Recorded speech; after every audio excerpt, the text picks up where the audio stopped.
Асул Молдокматова Жириновскийге жооп берди. Орусиянын президентине караштуу жарандык коомдуу жана адам укуктарын өнүктүрүү боюнча кеңешине Асул Молдокматова Жириновскийдин билдирүүсү боюнча кайрылуу жасады. Болуп өткөн окуяга капаланганын билдирген Асул Молдокматова бул кадамга барган адам жазаланышы керектигин жеке баракчасынан жарыялады. Санкт-Петербургда кыргыз кызды бөтөлкө шампан менен башка бир канча жолу урган. Бул окуяда мыйзам чегинде каралып тиешелүү жазасын алышы керек. Постсоветтик өлкөлөрдө орус тилин сактап калуу үчүн болгон күчүбүздү жумшашыбыз керектигин баарыбыз билебиз. Андыктан ынтымакты сактайлы деген видеодо. Белгилей кетсек, Жириновский Кыргызстандын Орусиядагы элчилигинин алдында акция өткөргөн Кыргызстан менен соода-экономикалык байланышты үзүү керек деп билдирген. Жириновский менен Миронов бийлик партиясы эмес, бул 19-сентябрда башталчу Госдумага шайлоодо орус улутчулдарынын добушун алуу үчүн жасалып жаткан иш эмес экенине эч ким кепилдик бере албайт. Булак Кабар Медиа. Эл чындыкты билсин. Орустар корду көрүп жатышат. Владимир Жириновский Кыргызстан менен болгон мамилени үзүүнү талап кылды. Владимир Жириновский Кыргызстан менен болгон экономикалык мамилелерди токтотуп, Россиянын Кыргызстандагы элчисин чакыртып алууну талап кылат. Бул тууралуу маалыматты партия лидери Владимир Жириновский Telegram социалдык тармактагы каналына жазып чыкты. Киргиз калькуляторду орус тилинде сүйлөгөн кассирдин бетине ыргытып жиберген шүмшүктөр орустарды бардык жерде басмырлап жатышат. Украинадан баштап Борбор Азиядагы орустар корду көрүп жатышат. Биз канчага чейин чыдашыбыз керек, биз эртең эле экономикалык мамилелерди үзүп, элчилине чакыртып алабыз, деди ал. Булак Назар Ньюс. Эл чындыкты билсин.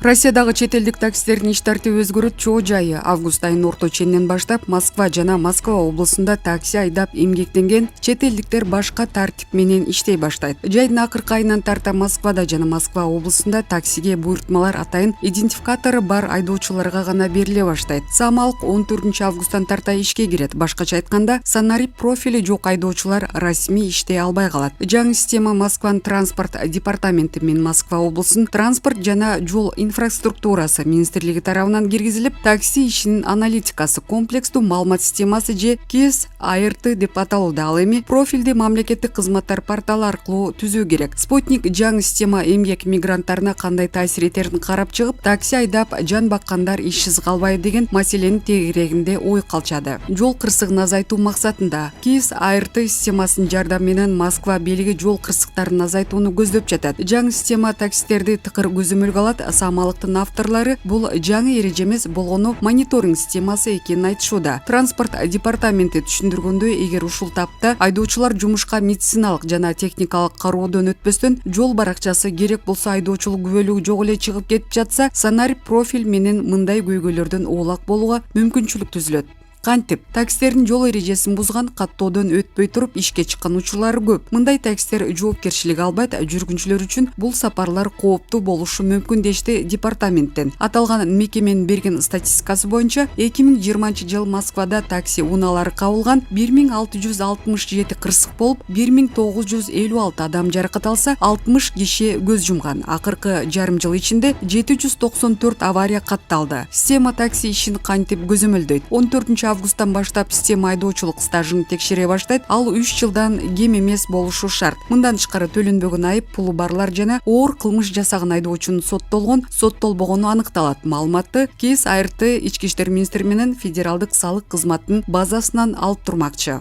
Мындай система транспорт министрлигинин таксист күнүнө 8 сааттан көп эмес иштеши керек деген 424-түнчү буйругуна таянат. Иш жуманын узактыгы 40 сааттан ашпашы керек. КИС АРТ бул убакытты тыкыр көзөмөлдөп турат. Эгер көрсөтүлгөн убакыттан ашып кетсе, агрегатор айдоочуга автоматтык түрдө буйртма жибербей калат. Буга чейин агрегаторлор өз программасынан таксист иштеген сааттарды гана көрчү. Бул айдоочуларга 8 саат Яндекс такси кызматында, андан кийин дагы 8 саат Ситимобил, Джет, Везет жана башка агрегаторлордон буйртма алып иштей берчү. Санарип профиль жалпы системага смена тууралуу маалыматтарды алууга мүмкүнчүлүк берип, мындан улам таксопарктар менен агрегаторлор таксист канча сааттан бери рулда олтурганын көрүп турушат. Демек, белгиленген лимиттен ашыра иштөөгө жол берилбейт. Мындан тышкары системада медициналык жана техникалык кароонун эсеби жүргүзүлүп турмакчы. Айдоочу ишке кирер алдында таксопарктын кызматкери же келишим түзүлгөн уюм айдоочу менен автоунаанын жолго чыгуусуна уруксат берилгенин көрсөтүшү керек. КИС АРТ ошондой эле жол баракчаларын каттап турат. Адиал үчүн эмне кылуу керек? Россиянын мыйзамдары боюнча чет элдик жарандар такси кызматында иштей алат. Милдеттүү талаптардын бири Россиянын айдоочулук күбөлүгү жана 3 жылдан кем эмес стаж. Ал эми орус тили расмий тил катары колдонулган Беларусь, Кыргызстан жана Казакстан айдоочулук күбөлүгү жарыктуу деп эсептелинет деп айтылат департаменттин маалыматында. Санарип профилди каттоо үчүн Россиянын пенсиялык фондунан алынуучу СНИЛС зарыл. Бул процедурага орточо 2 сааттай убакыт кетип, чет элдик жарандар үчүн жеткиликтүү. Андан ары KIS ART системасында Мосру логин ART такси шилтемеси менен катталууга болот. Бийлик таксинин рулунда кимдин отурганын билгиси келет. Биз өнөктөштөрүбүзгө KIS ART тууралуу маалымат берип, Москва жана башка облусу боюнча иштеген таксопарктар менен айдоочуларга системада кантип катталуу керектигин түшүндүрөбүз. Мындан улам айдоочунун санарип профилин Яндекс Про системасы аркылуу убактылуу каттуу кызматын киргиздиктешти. Ири агрегатор деп эсептелинген Яндекс такси кызматынан бул учурда айдоочу Яндекс Про аркылуу катталып, сервиске жеке маалыматтарын KIS ART системасынын берүүсүнө макул болот.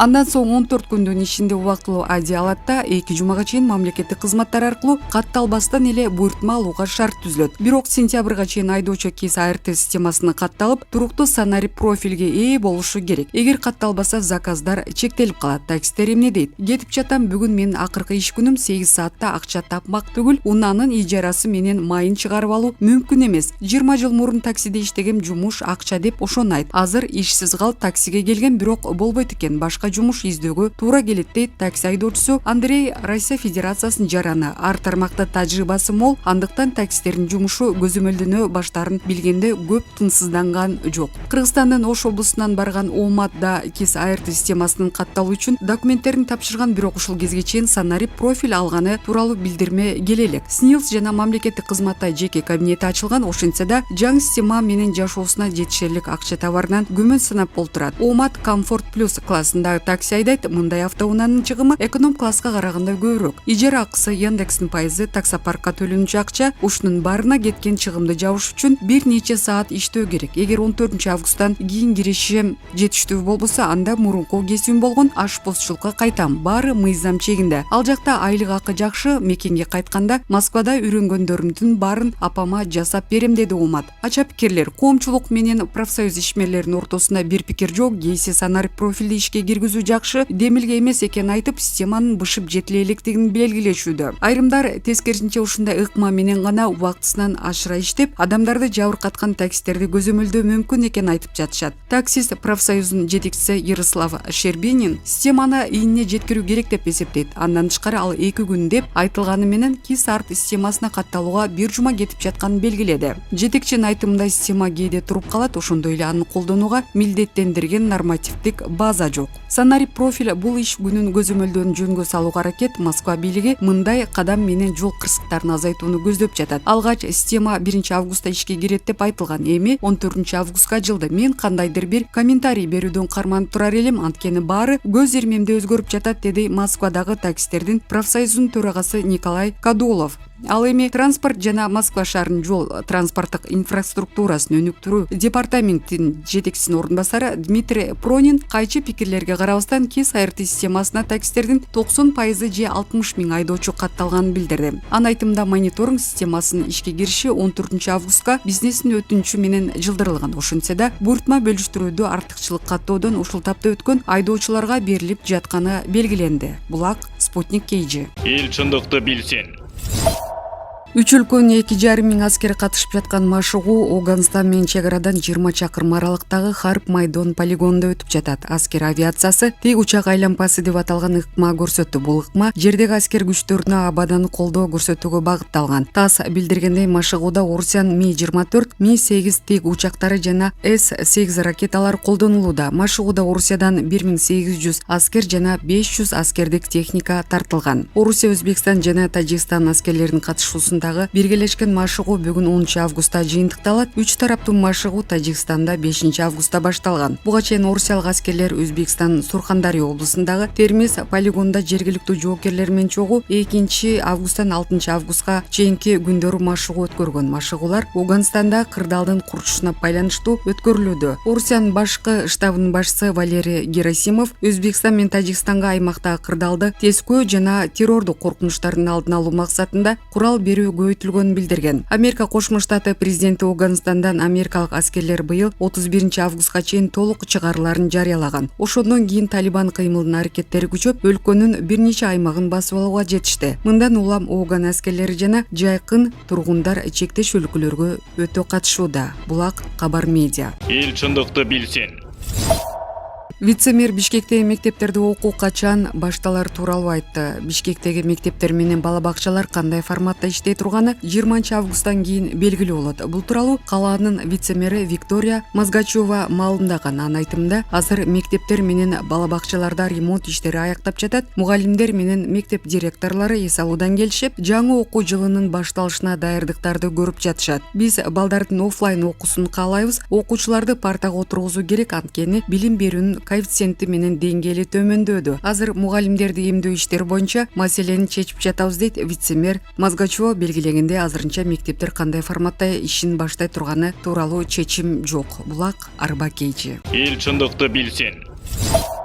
Шайырбек Абдрахман саясатчыларга чоңдорго муздак сууга жатты, селфи кылды деген хайптар жарашпайт, дейт журналист Шайырбек Абдрахман. Саясатчыларга чоңдорго мына так азыркы учурда баланча жактан суудан сүзүп өттү, чуркады, муздак сууга жатты, ырдады, коноктосту, сүрөткө түштү, селфи кылды деген хайптар жарашпайт туугандар. Ал иш-чаралар токчулук, барчылык, кыскасы кой үстүнө торгой, жумурткалаган замандын оокаты. Азыр чек арада маселе экономикада чоң көйгөй, кургакчылык, эгин жок, малга чөп тартыш, каатаалчылык болуп жатат. Айрыкча күйүүчү май, күнүмдүк керектелүүчү товарлардын баасынын асмандашы, банктардан берилген кредиттердин пайызын төлөө, насыя алуу, айлык, пенсия деген нерселер чоң көйгөйлөрдү жаратууда. Сиздер ошону чечип салсаңар, мына ошол накта хайп, накта иш, накта баатырдык. Ал эми социалдык тармактарга таш көтөрүү, сууда сүзүү, велосипед тебүү, тоого чыгуу деген нерселерди жөнөкөй эл чыгарсын. Бул элдин аз да болсо бирдемеге алаксып, же болбосо санаасызыраак жашоосунун көрсөткүчү болсун. Болбосо ылдыйкы жазылган маселе силердики, өйдөдө жазылган маселе элдики болуп калып жатпайбы, дейт журналист. Булак Назар Ньюс. Эл чындыкты билсин.